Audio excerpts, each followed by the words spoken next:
Toujours comme vous le savez, après avoir célébré la journée du 3 décembre, il a été toujours nécessaire pour nous de continuer à partager par rapport à ce rapport. Donc en marge de cette journée, on en a discuté à Ziguinchor avec quelques acteurs, mais aujourd'hui il est important de continuer la discussion avec la presse.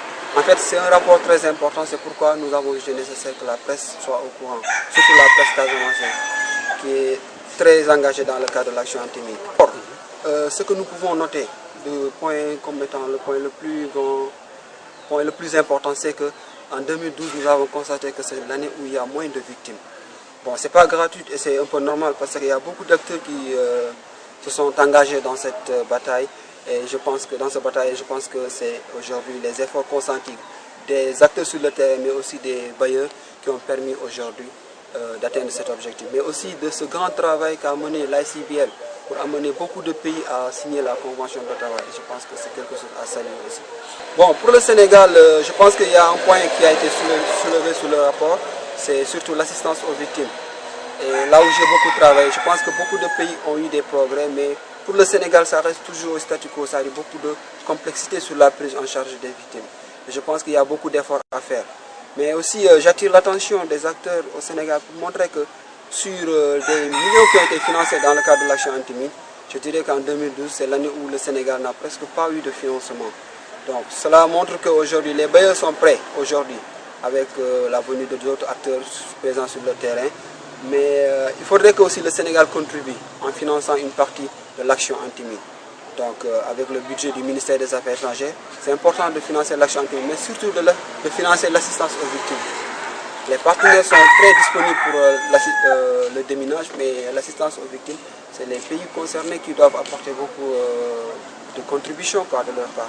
Moi je pense que les urgences, comme on l'a dit avec le président, c'est qu'il faudrait qu'il y ait une assistance qui est inscrite dans la durabilité et que dans le rapport qu'on le manifeste et qu'on montre la bonne volonté du Sénégal à accompagner les victimes de mines de manière durable.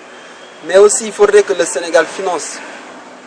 Il ne faut pas qu'il se limite seulement à financer les salaires du Centre national d'action anti-mine, mais il faudrait qu'il finance aussi les actions sur le terrain, c'est-à-dire à travers le déminage, en finançant le déminage en tant que tel.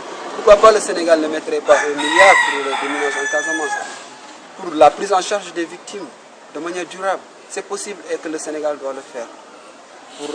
Maintenant, pour éradiquer la question en tant que telle, il faudrait que les acteurs qui sont sur le terrain, c'est-à-dire que ce soit du côté des parties prenantes par rapport à ce conflit, qu'ils essayent de faire en marche, qu'ils essayent de prendre en marche la question du déminage pour que le déminage puisse progresser afin que le Sénégal atteigne ses objectifs.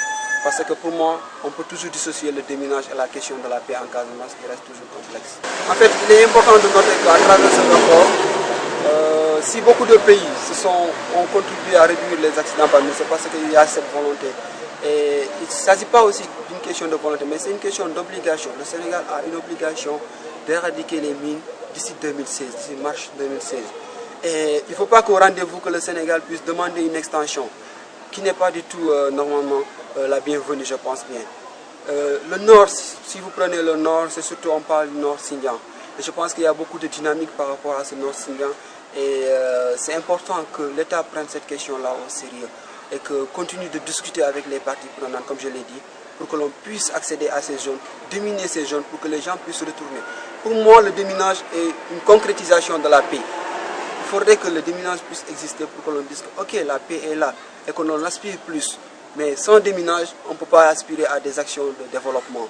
C'est contradictoire. Il ne peut pas y avoir de développement là où il n'y a pas la sécurité.